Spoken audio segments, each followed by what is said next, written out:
El mártir de las catacumbas, capítulo 8. La vida en las catacumbas. Oh, tinieblas, tinieblas, tinieblas al ardor del sol del mediodía, obscuridad irrevocable, eclipse total, sin esperanza alguna de que venga el día.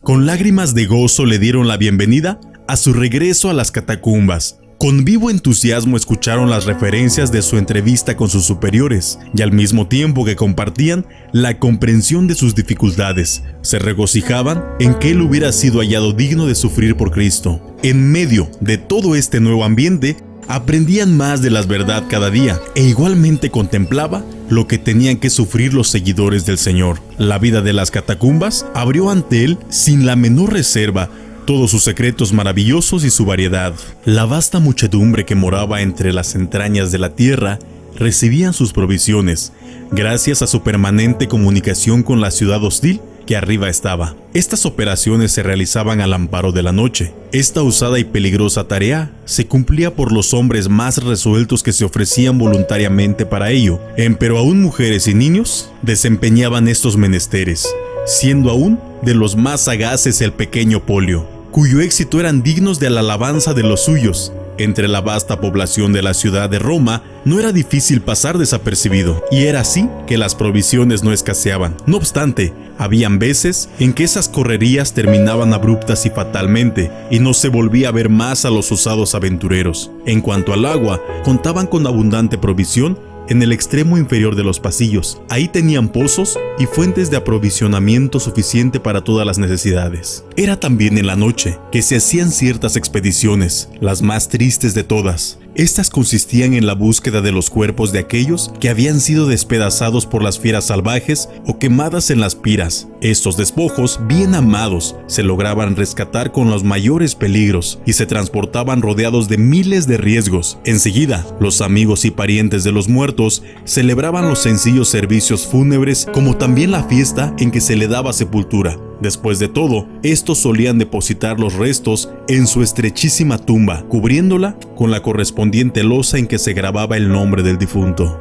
Aquellos primitivos cristianos, vivamente inspirados por la gloriosa doctrina de la resurrección, miraban hacia el futuro con la más ardiente esperanza de la llegada del momento cuando la corrupción habría de ser absorbida por la incorrupción y lo mortal por la inmortalidad. Y era así que no querían permitir que su cuerpo, al que tan sublime destino esperaba, fuera reducido a cenizas, llegando hasta pensar que aún las sagradas llamas funerales eran una deshonra para el cuerpo que era el templo de Dios, y que tanto favor había merecido de las alturas celestiales. Era tal virtud que se procuraba llevar ahí los estimados cuerpos de los muertos, fuera de la vista de los hombres, en donde ninguna mano irreverente perturbara la solemne quietud del último lugar de reposo, en donde había de yacer hasta la trompeta final, que sería la voz del llamado que la primitiva iglesia esperaba con vivo anhelo como lo más inminente y real. Arriba, en la ciudad en donde se respiraba, la cristiandad había estado aumentando en las congregaciones sucesivas, y durante el tiempo transcurrido así,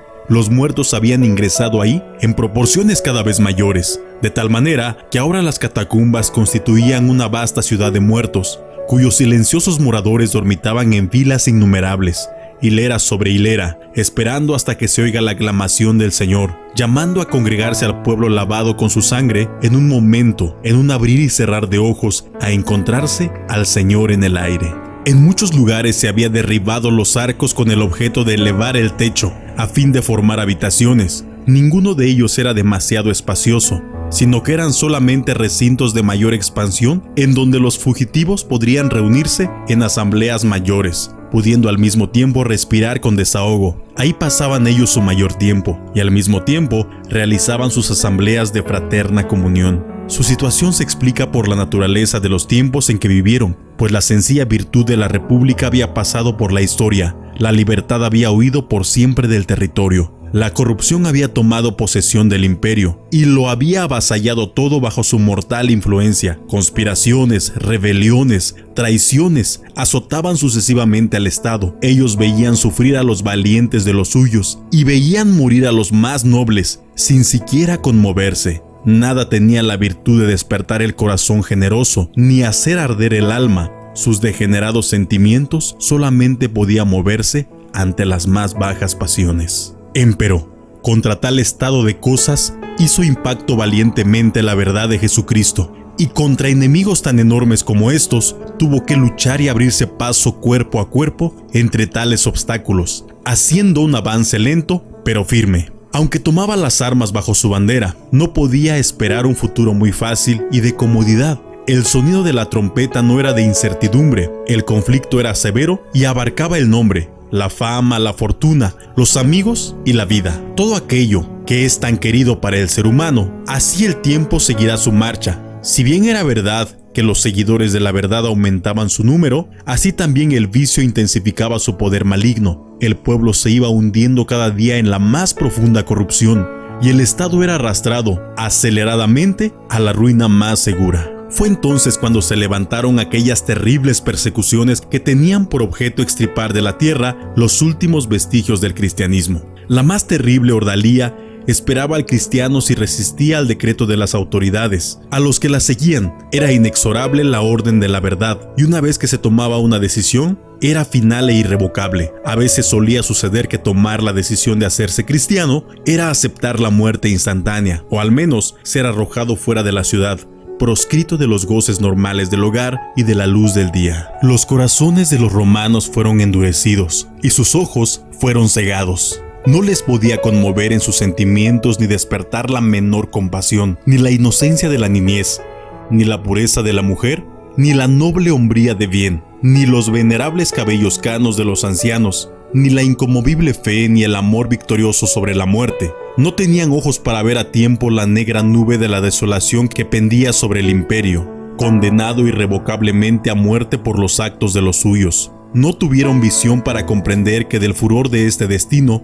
solamente le podría haber salvado aquellos a quienes ellos perseguían. Empero, en la plana vigencia de este reino de terror, las catacumbas abren sus puertas delante de los cristianos. Como una ciudad de refugio, ahí reposaban los huesos de sus antecesores, que de generación en generación habían luchado por la verdad, y el polvo de sus cuerpos esperaban aquí la aclamación de la resurrección. Ahí llevaban a sus amados parientes, conforme uno por uno les iban dejando para volar a las alturas. Hasta aquí el hijo había traído en hombros el cuerpo de su anciana madre, y el progenitor había visto a su menor depositado en la tumba. Hasta aquí ellos habían portado piadosamente los mutilados despojos de aquellos que por su fe habían sido despedazados por las fieras salvajes en la arena, los cuerpos chamuscados de aquellos que habían sido entregados a las llamas, y aún los escuálidos cuerpos de los más desdichados de todos, que habían exhalado el último suspiro de sus vidas tras la larga agonía que constituía la muerte por crucifixión. Cada uno de los cristianos tenían algún amigo o pariente cuyo cuerpo yacía ahí.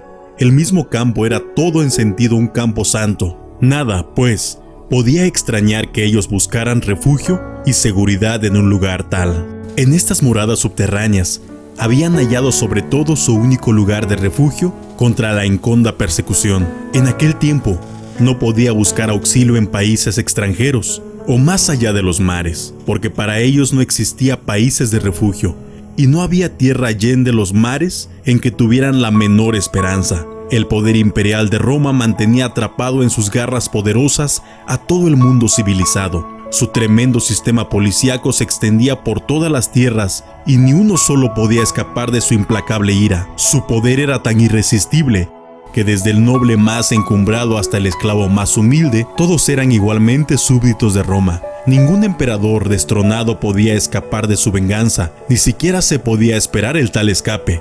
Cuando Nerón cayó, lo único que alcanzó a hacer fue irse a una villa cercana y matarse. Sin embargo, aquí abajo, en estos infinitos laberintos, aún el poder de Roma no tenía valor alguno, pues sus burlados emisarios vacilaban en la misma entrada. En estos providenciales refugios, los cristianos permanecían, poblando densamente los innumerables pasajes y grutas. En el día se reunían para intercambiarse el verbo de consolación y de aliento, o también para compartir condolencias por un nuevo mártir.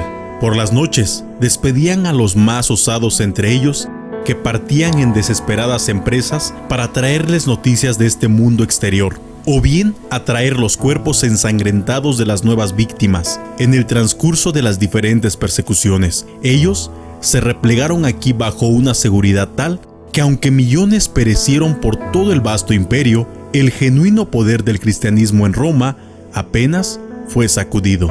De ese modo fue puesta a cubierto su seguridad y preservada su vida. ¿Pero bajo qué condiciones? Por ventura, ¿qué es la vida sin luz y qué es la seguridad del cuerpo? En aquellas húmedas tinieblas que deprimen el alma, la naturaleza física del hombre se estremece ante tal destino y su delicadísimo organismo no tarda en percatarse de aquel sutil principio renovador que tan estrechamente vinculado se halla con la luz. Las funciones del cuerpo van perdiendo una a una las facultades y también aquel tono normal de energía. Aquel debilitamiento del cuerpo afecta a la mente, perdiéndose a la tristeza, la aprensión, la duda y hasta la desesperación. No deja de ser un honor mayor para el hombre mantenerse firme y fiel bajo tales circunstancias, que haber ofrecido su vida en heroica muerte en la arena o haber muerto ardiendo resueltamente en la pira. Ahí, en donde las más densas sombras de las tinieblas envolvían amortajando a los cautivos, fue donde estos hicieron frente con la valentía suprema de las más duras de las pruebas. La valiente presencia de ánimo bajo la persecución misma era lo más admirable, pero se tomó tanto más sublime al haberla resistido, no obstante sus horrores indescriptibles. Las ráfagas de aire helado que siempre recorrían este laberinto les enfriaba hasta los huesos, pero traía aire renovado de la superficie. Tanto los pisos como las murallas y los techos se hallaban cubiertos de depósitos inmundos de vapores húmedos que siempre circulaban, pues la atmósfera se hallaba espesa de exhalaciones impuras y miasmas deletéreas. El denso humo de las antorchas siempre encendidas podría haber mitigado los aires nocivos, pero oprimía a los moradores con su mortal influencia, que además de cegar, sofocar. Pero en medio de este cúmulo de horrores, el alma del mártir se mantuvo firme e inconmovible sin rendirse. El revivido espíritu que resistió todo esto se irguió a proporciones que nunca fueron alcanzadas ni en los más orgullosos días de la vieja república. Aquí fue sobrepujada la fortaleza de Régulo, la devoción de Curtio, la constancia de Bruto, y no por hombres adultos y fuertes solamente, sino por tiernas vírgenes y niños endebles. Así, desdeñando el rendirse ante el más cruel de los poderes de la persecución, se mantuvieron firmes y sin fluctuar en la pureza del corazón, en el bien, en la valentía y en la nobleza.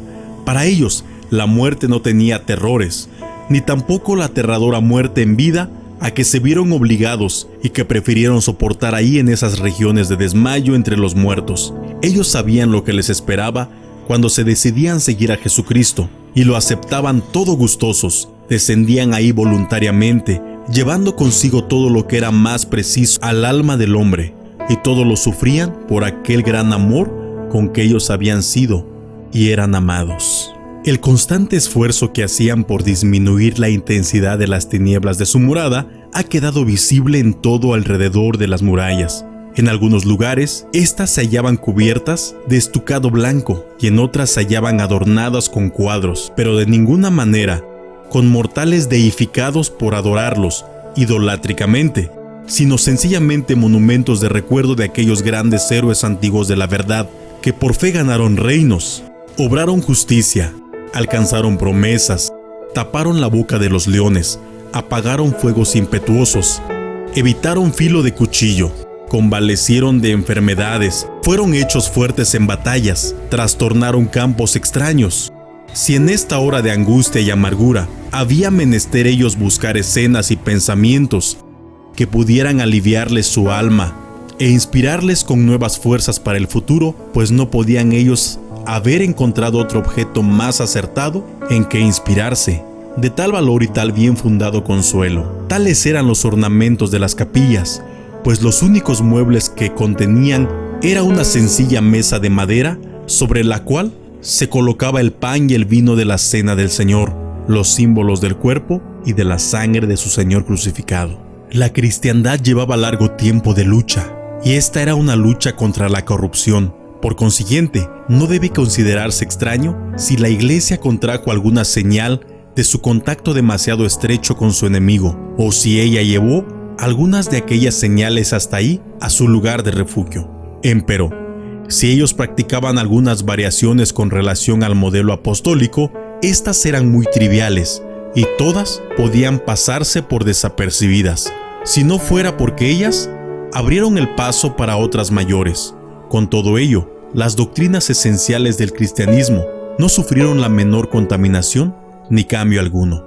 El pecado del hombre, la misericordia del Padre, la expiación del Hijo, la unción del Espíritu Santo, la salvación por la fe en el Redentor, el valor de su preciosa sangre, su resurrección física, la bienaventurada esperanza de su regreso, todas estas verdades fundamentales eran para ellos de tanta estima y las guardaban con tanto fervor y energía que no alcanza el menor lenguaje para hacer el tributo debido a la justicia. De ellos era aquella esperanza celestial, el anda del alma, tan fuerte y tan segura que la tormenta de la ira del imperio fracasó en su empeño de derribarlos de la roca de los siglos en la cual ellos se hallaban refugiados. De ellos era aquella excelsa fe que los sostuvo frente a las pruebas más duras. En el nombre de Cristo Jesús, glorificado a la diestra de Dios. Era en quien reposaba su fe y su esperanza, y en nada ni nadie más.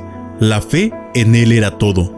Era el mismo hálito de la vida, la respiración normal de ellos, tan real que les sostuvo en la hora de los crueles sacrificios, tan duradera que aun cuando parecía que todos los seguidores se habían desvanecido de la tierra, con todo podrían mirar a las alturas y esperar en Él.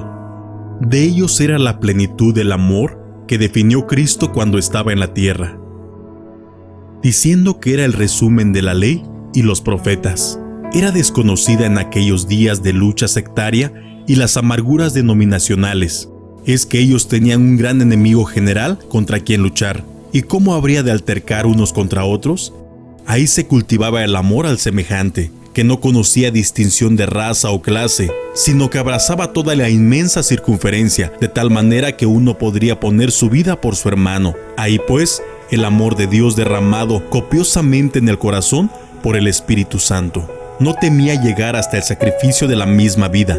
La persecución que le rodeaba como león rugiente les fortaleció en su celo, fe y amor que alumbraban brillantemente en medio de las tinieblas de la edad. Su número se limitaba a los que eran verdaderos y sinceros. Era el mejor antídoto de la hipocresía. El valiente le investía el más osado heroísmo y al temeroso le inspiraba con valor y devoción. Ellos vivieron en una época en la que ser cristiano era arriesgar la vida misma. No retrocedían ni vacilaban, sino que atrevidamente proclamaban su fe y aceptaban las consecuencias. Ellos trazaban una línea divisoria perfectamente visible entre ellos y el mundo, y se mantenían valientemente en su puesto. La sencilla pronunciación de unas cuantas palabras, la ejecución de un acto sencillo, bastaría para salvar de la muerte, pero la lengua se negaba a pronunciar la fórmula de la idolatría, y la mano firme rehusaba hacer el derramamiento de la liberación. Las doctrinas vitales del cristianismo hallaban en ello mucho más que el mero sentimiento intelectual. Cristo mismo no era para ellos solamente una idea, un pensamiento, sino una existencia personal y real. La vida de Cristo sobre la tierra era para ellos una verdad vivificante. Aceptaban esa verdad como el más adecuado ejemplo para todo hombre. Su ternura, su humildad, su paciencia y su mansedumbre, pensaban ellos que se les ofrecía para que fueran imitadas. Jamás separaron ellos el cristianismo ideal del cristianismo real. Pensaban que la fe del hombre consistía tanto en su vida como en su sentimiento, y no habían aprendido a hacer distinción entre el cristianismo experimental y el cristianismo práctico. Para ellos, la muerte de Cristo era el gran evento, ante el cual todos los otros eventos en la vida de Él eran solamente secundarios. Que Él murió en el hecho por excelencia y que fue por los hijos de los hombres. Nadie en absoluto podía entenderlo mejor que ellos. Que Él fue levantado y que se haya glorificado a la diestra del Dios y que toda potestad le ha sido dada en el cielo y en la tierra. Era divina realidad para ellos, pues entre sus propios hermanos sabían de muchos que habían sido colocados en una cruz o muertos en la pira por su Dios. Ellos tomaban su cruz y seguían a Cristo, llevando su vituperio. Aquella cruz y aquel vituperio no eran solamente figurados. Todo eso nos testifican esos tenebrosos laberintos, recinto propio para los muertos solamente, que sin embargo, por muchos años, se abrió para refugiar a los vivientes. No lo testifican aquellos nombres de mártires, aquellas palabras de triunfo. Las murallas conservan para las generaciones venideras las palabras de dolor y de lamento, y de sentimientos siempre variantes que se escribieron sobre ellas durante las sucesivas generaciones por aquellos que tuvieron que acudir a albergarse en estas catacumbas. Ellas transmitieron su doliente historia a los tiempos venideros y traen a la imaginación las formas, los sentimientos y los hechos de aquellos que fueron confinados ahí. Así como la forma física de la vida se fija en las placas de la cámara fotográfica, así las grandes voces que una vez se arrancaron por la intensidad del sufrimiento desde el fondo del alma misma del mártir quedaron estampados sobre las murallas, desafiando a los siglos venideros. Testigos humildes de la verdad, pobres, despreciados, abandonados, cuyos clamores por misericordia llegaban en vano a los oídos de los hombres, más bien se sofocaban en la sangre de los muertos y el humo de los sacrificios. Empero, si los de su propia raza contestaron sus clamores con renovadas y mayores torturas, estas murallas rocosas mostraban mayor misericordia, pues oyeron sus suspiros y los guardaron en sus senos, y así que aquellos clamores de sufrimiento vivieron ahí atesorados y grabados en las rocas para siempre. La conversión de Marcelo al cristianismo había sido repentina. Sin embargo, tales transiciones del error a la verdad eran frecuentes. Él había intentado y probado las más altas formas de la superstición salvaje y filosofía pagana, habiendo descubierto que no satisfacían, mas tan pronto se halló frente al cristianismo, comprobó que llenaba ampliamente todos los anhelos de su conciencia, poseía precisamente lo que se necesitaba para poder satisfacer las ansias del alma y saciar el vacío del corazón con la plenitud de la paz. Y es así que si la transición fue rápida, también fue completa y perfecta, pues habiendo abierto sus ojos y contemplando el sol de justicia, él no podía volverlos a cerrar. La obra de la regeneración era completada divinamente, y él recibió de buena gana la parte que le correspondía en el sufrimiento de los perseguidos. Las primeras predicaciones del Evangelio se caracterizaban por la frecuencia de conversiones notables como esta.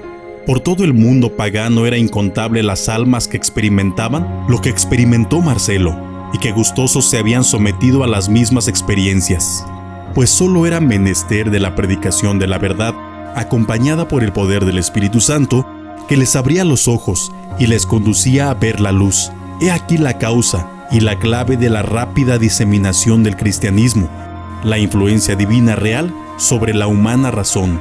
Marcelo, pues, viviendo la vida y compartiendo la actividad y la comunión con sus hermanos, no tardó en penetrar al fondo de sus esperanzas, sus temores y sus alegrías.